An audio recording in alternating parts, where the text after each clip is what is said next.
Dans le cours passé, euh, nous avons commencé le quatrième chapitre qui concerne les réseaux.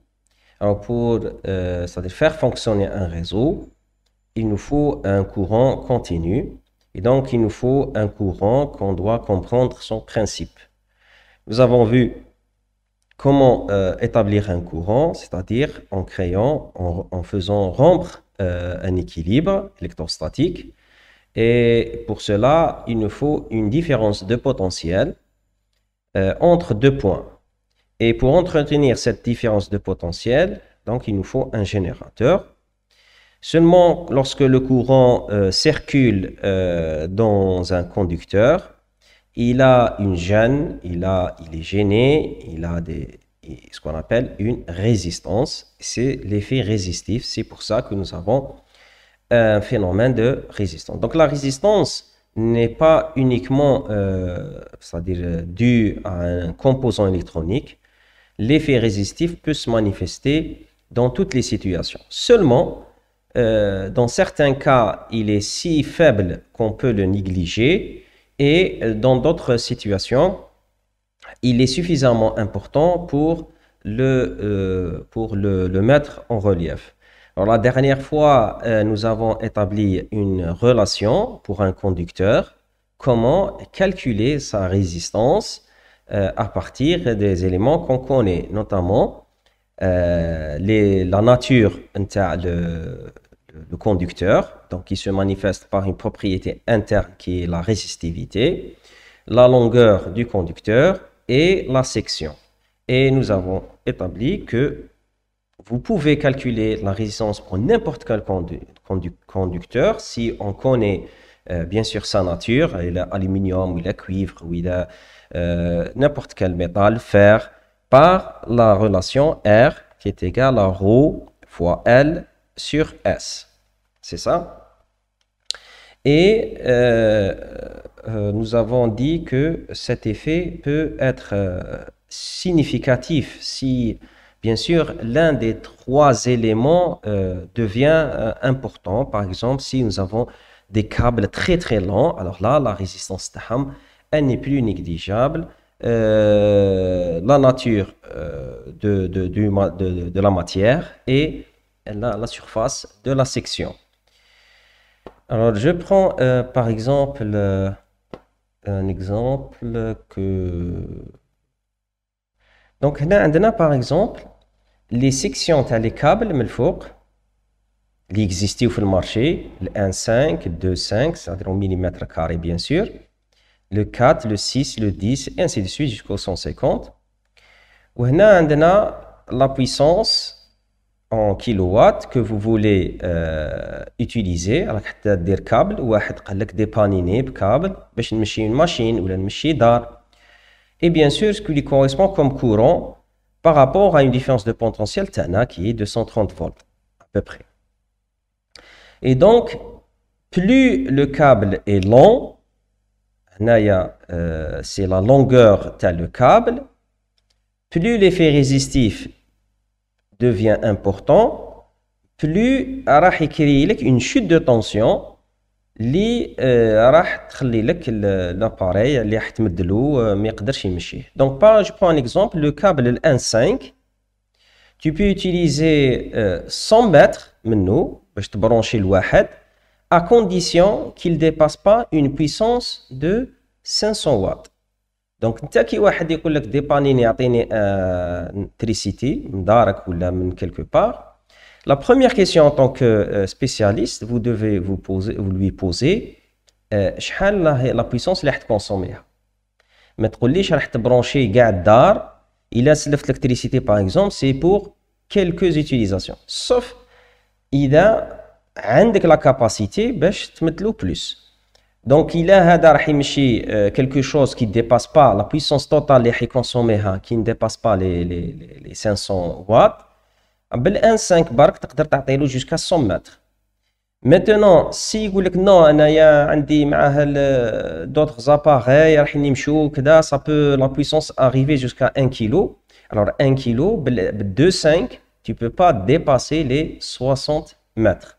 Et ainsi de suite, كل ما تزيد la puissance de consommation, كل ما la longueur de câble اللي حتستعملها تولي صغيرة. Pourquoi? Parce que قلنا في la formule ρ L sur S, كل ما تزيد L كل ما la résistance تولي كبيرة.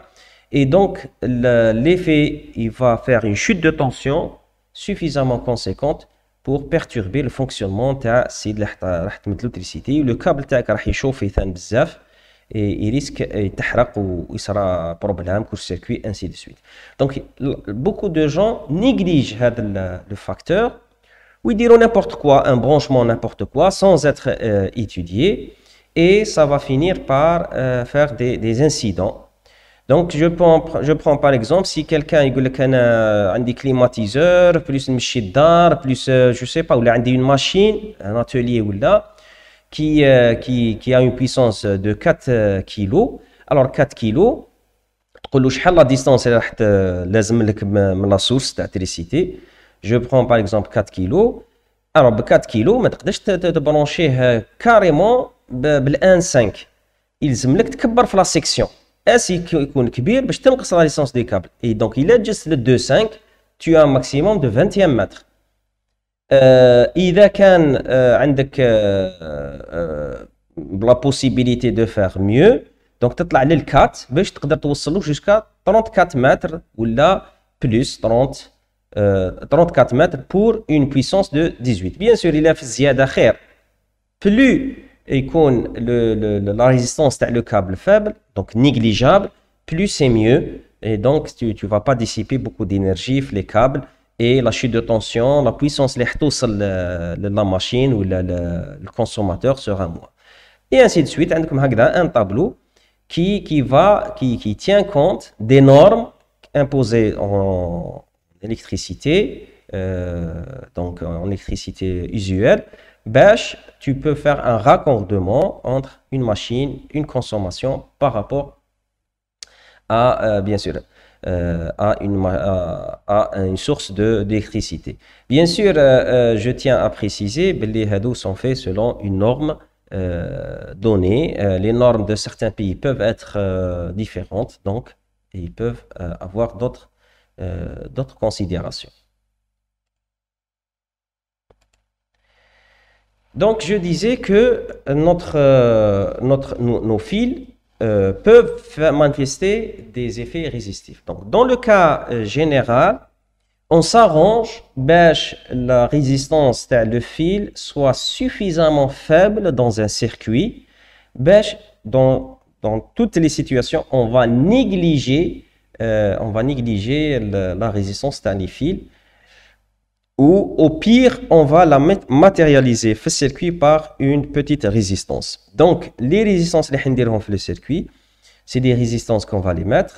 Je pourrais vous montrer quelques exemples. Je vais les résistances qui font c'est des formes bien particulières, avec des couleurs, des bandes de couleurs qui renseignent selon un code de couleur la valeur تاعهم rien que tu font بعينك بلا ما تقيسهم. Et donc dans cette logique, dans les circuits dorénavant, on va considérer la résistance des fils gamme négligeable, et on va avoir un circuit où on va faire différents branchements. Donc ça vous le connaissez. Donc dans le cas d'association de résistance, on peut avoir deux types d'associations. Donc A série, donc un branchement série des résistances, c'est un branchement de sorte que un ensemble de résistances est parcouru par la même intensité de courant. Donc I. Alors, le symbole de la résistance, c'est comme ça une boîte. Certains préfèrent la matérialiser ou la schématiser par des zigzags. Donc, je vais vous comme les deux symboles en cas où vous rencontrez l'autre type. Donc, soit par un trait en zigzag, soit par une boîte rectangulaire. Alors, comment reconnaître un branchement série? Un branchement série, c'est un branchement qu'on appelle série si un ensemble d'éléments est parcouru par la même intensité de courant. Ça n'a rien à voir avec le fait qu'elle soit dessinée sur le même trait. Alors attention, il y a beaucoup d'erreurs là, mazal nzidou nkhedmouha bien, on explique.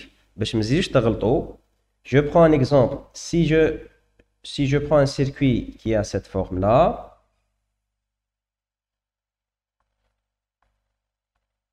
je prends là le branchement taillé, le courant I يدخل منا. Alors la résistance R1, la résistance R2, la résistance R1 et R2 ne sont pas en parallèle. C'est pas parce que géométriquement ils ont été dessinés parallèles qu'ils sont parallèles. On appelle un branchement série si les éléments sont parcourus par le même courant. On نتبع الطريق تاع le courant, نشوف باللي le courant اللي يدخل منا هو اللي راح يعاود يخرج منا. Et dans ce cas-là, R1 et R2 sont en série malgré qu'ils ont été dessinés comme ça.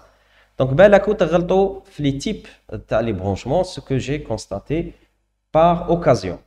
Donc, dans le cas où j'ai un branchement série, bien sûr, vous connaissez, je peux remplacer par une résistance équivalente, de sorte que R, c'est égal à R1 plus R2 plus R3 plus ce qu'il y a comme résistance en série. Et donc, R équivalent, c'est égal à une sommation directe des résistances I.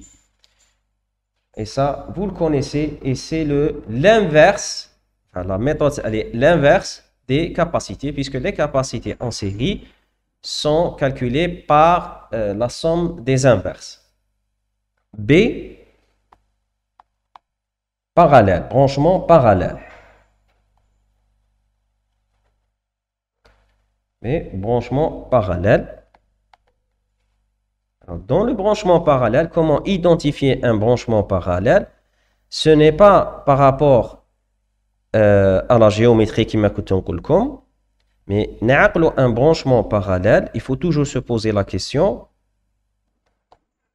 pas si ils sont dessinés d'une certaine façon, mais vous devez vous poser la question, est-ce qu'ils sont parcourus par le même courant ou est-ce que le courant se divise et ils ont la même différence de potentiel? Alors ici, le courant rentre par là, je vais noter ça A, je vais noter ça B, donc le courant rentre par A, il va se diviser en plusieurs courants, I1, I2, I3, déjà, le fait que il n'est pas parcouru par le même courant, ce n'est pas un branchement série.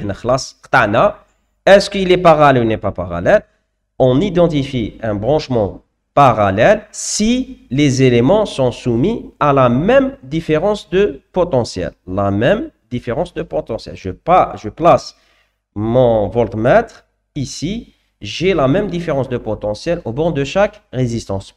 Puisque on a dit qu'on néglige à chaque fois la résistance des fils. Donc, les fils, دايما fait un circuit, المقاومة تاعهم مهملة. Je m'arrange باش le câblage هذا, les dimensions تاعو يكون دايما يعطوني une résistance suffisamment faible par rapport aux éléments. ماشي انا عندي un élément هنا qui a 10 kg وندير انا un câble qui a une résistance de 10 kg. Donc on a vu la relation qui définit les résistances par rapport à une longueur, à une surface, à une matière donnée. Donc on doit toujours se mettre en situation où les câbles qui alimentent notre circuit, qui relient notre circuit, ont une résistance négligeable. Donc هذا كاع ما عندوش مقاومة مهملة صغيرة بزاف devant les R1, R2, R3. Donc si je prends mon voltmètre, je place ici une différence potentielle نصيبها VAB. Je place mon voltmètre directement près de R3. Ici j'ai aussi VAB. Ici j'ai VAB, VAB, la même différence de potentiel, nous placer le voltmètre تاعي هنا أو هنا أو هنا, c'est la même chose puisque هنا ما عنديش un élément, ما عنديش une résistance. Donc كيفاش نعرفوا بلي parallèle si les éléments عندهم la même différence de potentiel. Donc هنا en série, les éléments sont sont en série si elles sont parcourues, un élément c'est ils sont parcourus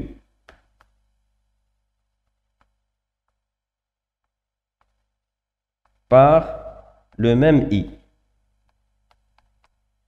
C'est le même courant qui traverse كامل les éléments. Donc posez-vous la question, ou là les condensateurs, les charges, est-ce que c'est les mêmes charges qui vont circuler dans la même ligne? On parle de branchement parallèle, donc les éléments sont en parallèle si